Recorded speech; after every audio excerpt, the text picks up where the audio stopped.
Од социолошки аспект, случајот со Вања и со Панче, заедно со професор доктор Татјана Стојановска-Иванова, како одекна меѓу луѓето она што беше обелоденето во неделата? Прво поздрав до гледачите, не можам да кажам добро утро, затоа што како и вчерашното ова е едно траорно утро. Не случајно велам траорно, мрачно утро, затоа што она што се случи, јас го ставила на ранг на национална трагедија. Зборувавте ви од безбедносен аспект, јас ќе го зборувам на социолошко, па и ќе опфатам од психолошкиот аспект. Навистина едно неверување, првенствено затоа што сегогаш кога имате таква некоја ситуација, исчекувањата се дека сепак, знаете, она кај нас владево, кај македонски народ еден вид на мал оптимизам дека сепак ќе се реши, затоа што поминаа денови и никој не очекуваше таков шок. Оно што се случи вечерта, кога се дозна трагичната вест, мислам дека немаше човек кој што не само што не остана имун на веста, немаше човек кој што не експлодира емоциите. Јас дори велам, знаете, како наеднаш првенствениот шок, напливот на емоции, стресот и она буквално траорно плачење на секој од нас. Дури јас со колегите кога почнаа веќе без разлика дека нема човек кој што не пушти солза, кој што е човек. Дефинитивно, освен оние што ги нарекувам, извинете, можеби премногу прегрубо ќе звучи, монструми, морални накази што можеле тоа да го направат, да вие бидете емотивно осакатени. Меѓутоа, оно што беше од друга страна, јас што велам социолошки сплива на површина, е тоа кој, бидејќи ние уште вечерта и другиот ден со колегите се поврзувавме од регионот и од тука, што кај секој од нас што се занимава со таа проблематика, што сме имале голем број случаи на убиства, на киднапирање, знаете како имавме пред неколку месеци случаи во нашата соседна држава, нели, каде што исто така се стануваше збор за смрт на деца. Кај секој од нас, дури рациото затај на момент, толку испливуваа на емоциите на површина, оно што го и претходниот говорник го велеше, го соопшти, да буквално негогаш, оно што велиме, не можете трезвено и вие да дадете толкување, без оглед што сте научник и занимавате со таа проблематика, велам, емоциите испливаа на површина.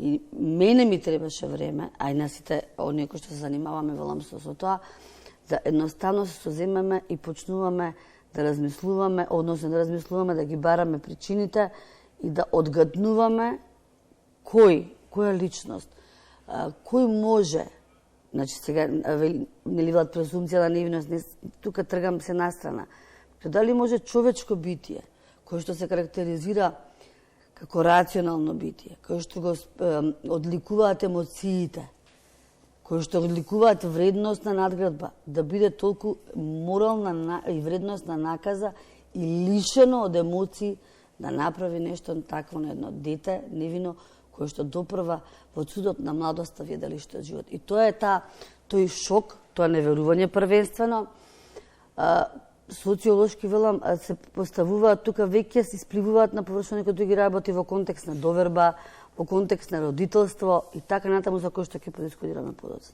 Да, имам инсерти од книгата, на жалост, од моментите кога голем број на граѓани ја дава почит и поставен поздрав со Вања, да не го забравиме и Панче, тоа се двете жртви на овој монструозен чин, осуден во јавноста, е сега како ќе влијае врз животот ова двојно убиство. И претходно сме имале Смилковци и така натаму, и претходно. Сите овие случаи остануваат врежани во нашата подсвест. Меѓутоа, колку повеќе се, толку е потешко. Не само тоа, знаете, ако велат, телото памти, меморијата памти, меѓутоа оно што искрено морам да бидам малку можеби брутална. Меѓутоа, кај нас малку ги подзабораваме некои работи. И тука го врзувам со принципот на неказнивост. Затоа што ние, што и да ни се случува во оваа наша 30 години, велам ја боледуваме оваа транзиција. Принципот на неказнивост и неодговорност од една страна. Од друга страна, ви немаме конкретен случај каде што ви имате високи казни за сторителите на такво монструозно дело. И повторно битките, повторно кога има некој таков настан, знаете како ќе експлодира во масовните медиуми, и тоа е тоа што јас 20 години го говорам. Морална паника се крева во моментите ќе не повикаат, нели, јас не го сакам зборот експерт во Македонија, сме експерти, меѓутоа луѓе што се занимаваме со таа проблематика, ќе проговориме, ќе се крене на ниво на морална паника и после некое време тоа спласнува. Гладиаторската арена што мене ми пречи, политизацијата преголема, индивидуализацијата што се јавува кај нас придонесува во ова време, невреме, да ние ваквите настани на некој начин ги подзабораваме. Тоа што подразбира. Ние не изградивме толку години национална стратегија за борба против било кој вид насилство. Од основата да се почне, од најмладите? Ние, не само тоа. Прво да почнеме од, велам, од најмалите. Како да препознаеме ние еден насилник во градинките. Добро, тие најмлади пред 30 години што беа, сега се веќе возрастни луѓе кои што ќе го носат општеството. Од друг, една страна. Втора страна. Јас говорам денес на масовен медиум, меѓутоа мора да бидеме реални. И масовните медиуми, социјалните мрежи станаа места каде што имате говор на омраза, имате етикетирање.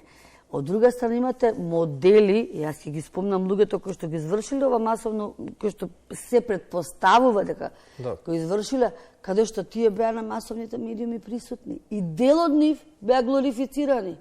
Дел од нив беа како модели за идентификација на младите. Прво. Второ, секој ќе си рече, ако тој, кој што има 20 кривични пријави против него, а ниту една не реализирана, условно осуден, па зошто тогаш јас, ако некој ми пречи, таа омраза да не искал? Тоа е тој принципот на неказнено што е социолошки многу значаен, прво. Второ, принципот на несоздавање, на што велам, на национална стратегија за борба против криминал, против насилство од најразличен вид. И трето, што не се работи во сите сегменти. Ние спомнавте предходно како да се бориме. Прво, уште од тоа ви е тој круг семејство, бидејќи се потекнува сите истражувања. Основната клетка на животот на човекот е семејство. Може би тоа некој звучи марксистички, основна клетка, меѓутоа се потекнува. Ако имате вие во семејството... Не може да биде друга клетка, таа е. Не, меѓутоа ако имате вие во семејството каде што одобрува насилство, ако имате вие во семејство каде што се практицира насилство или каде што не се смета дека тоа е нешто насилно, тоа дете се учи на насилно однесување. Имате ви образование каде што имате преголем фонд на знаења, ја што вам не кажам, ама не ме интересира дали детето ќе научи, ќе стекне, меѓутоа колку овци има во Австралија не е значено. Значено е вие да вредносно да го надградите, да му покажете што е добро, што е правилно, што е лошо, да му кажете дека тој модел идентификација е лош. Во образованието, воспитната компонента ние запоставивме што е круцијална за да градите здрава нација. Трето, масовните медиуми. Живееме во ерата на масовните медиуми. И она што го емитуваме на програмата. И на програмата. Што му емитуваме на сите, живееме во велам бум информационен. Исклучиво политички емисии, некои серии, многу малку имате емисии кои што културно и уметнички ќе ве надградат. Ние живеевме со Мечо Тушко, живеевме со зимска рекреативна програма, живеевме луѓе со емисии кои што даваат порака. Која порака сега ми праќам на децата? Значи, ова е еден круг кој што на некој начин треба да се подхранува за да ние градиме здрава младина. Ние ставаме под тепих некои работи. Како успеавме за и тоа го Не успеавме. Не, како успеавме да го загубиме сето она кое што се градеше со децении наназад, и со претходниот соговорник истото го елабориравме, меѓутоа од безбедносен аспект, од една социолошки силна, безпрекорно силна држава, од таков систем излезени, една од рамноправните единки, која што за 30 години губи се. Затоа што сметавме дека надградуваме, уствари ние разградувавме. Сметавме дека воведеме некои нови принципи, дека некои нови концепции кои што се европски под наводници, јас тоа не го прифаќам. Јас сакам европски вредности од типот на одговорност, од типот на почитување, од типот на знаења и вештини, но сакам и вредности од типот на воспитување. Ние полека вредностите од смисла на доброто, хуманото, космополитизмот, алтуризмот нас не учеа на пријателство.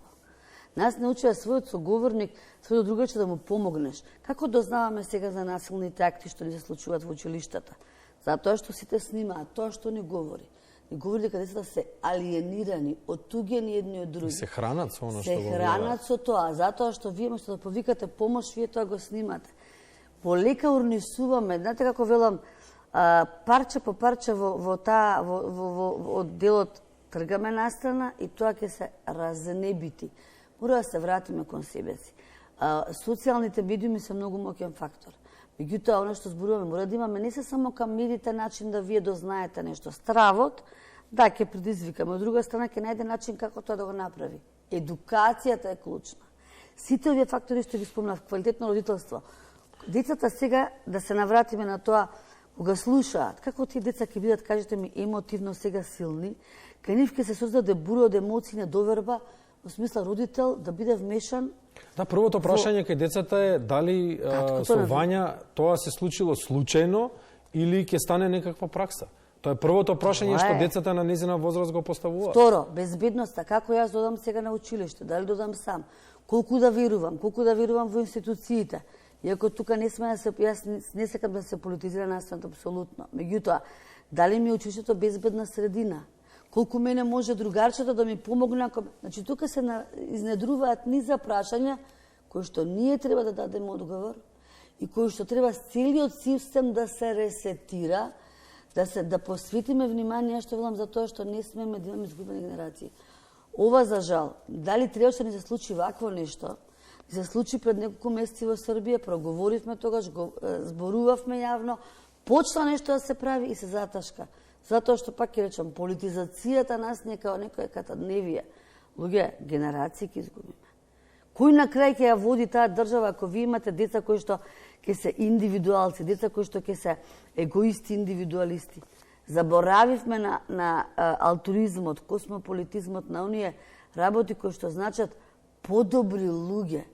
Сега, кои емоции спливуваат на површина? Човек на човека е волк, тоа е првата лекција во социологија. Хоббсовиот синдром или белум омниум контра омне сводена секој против секого нас не се случува. Има ли надеж? Така да, па јас сега сум оптимиста, меѓутоа сега сум реалиста. Верувајте, и сметам дека ако не се превземе од сите аспекти, почнувајќи не се само снимање некои на позитивни клипови, менување на курикулумите во образованието. Родителите станат малку свесни за квалитетно родителство. Подобро половина час поминете своето дете, објаснувајте му ги вредностите. Потоа во самото образование доста само знаење. Дајте малце воспитна компонента. Медиумите. Се свртиме малце кон програми кои што ќе значат како да ве надградат вредностно. Само на тој начин јас гледам надеж. Татјана Стојановска Иванова, професор доктор Татјана Стојановска Иванова на тема како ќе влие врз животот ова двојно убиство за изнуда, кое што, како што се вели, се случи во изминативе денови.